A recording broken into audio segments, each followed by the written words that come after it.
Hi, I'm Daytona Dave from Boot Hill Amps, and today I'm going to show you some tricks and tips on how to build your 5F1 amplifier successfully with the fewest problems possible along the way.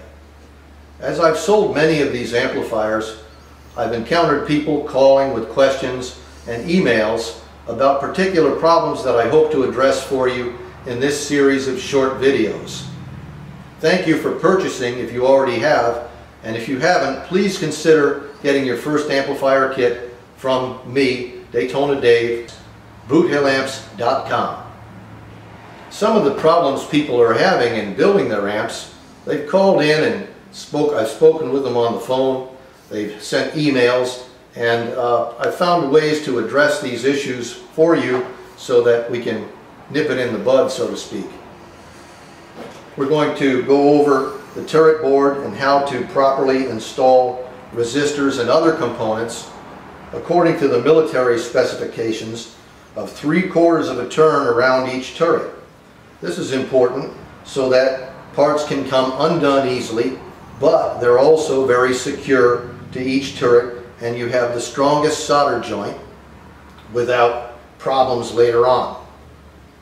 We're also going to cover making a template wherein you can install your jacks and controls outside the chassis in conjunction with the turret board, so that you can install the whole system after you've soldered it, put it into the chassis, and it's much easier, of course, to solder outside the chassis than when the parts are inside.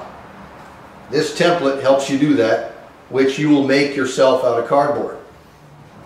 Jacks would go in here like so.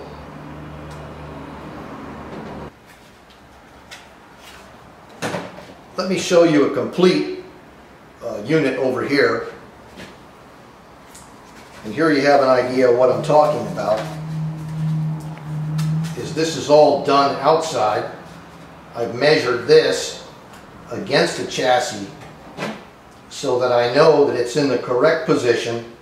I can remove the cardboard template and install the system like so inside.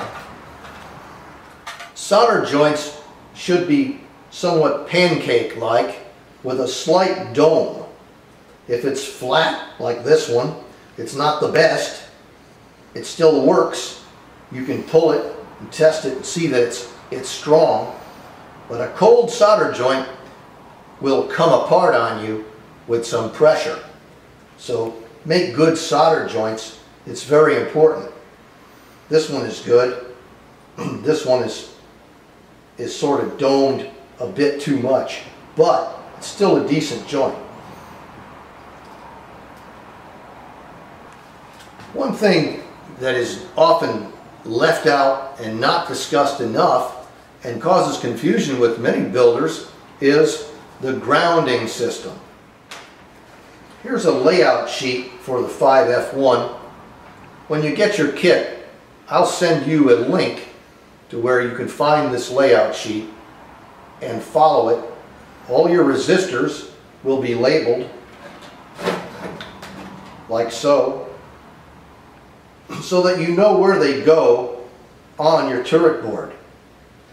Here's the layout sheet, and here's the turret board, so you can match everything up and do it the correct way. There's no need to identify resistors yourself when they're labeled for you.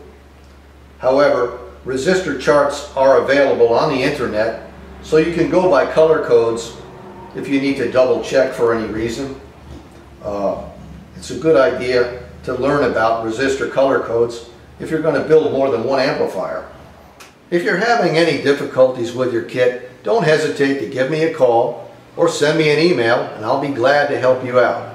Personal service is part of my product at Boot Hill Amps. In the next video, I'm going to address some of these issues that I've spoken about in more detail.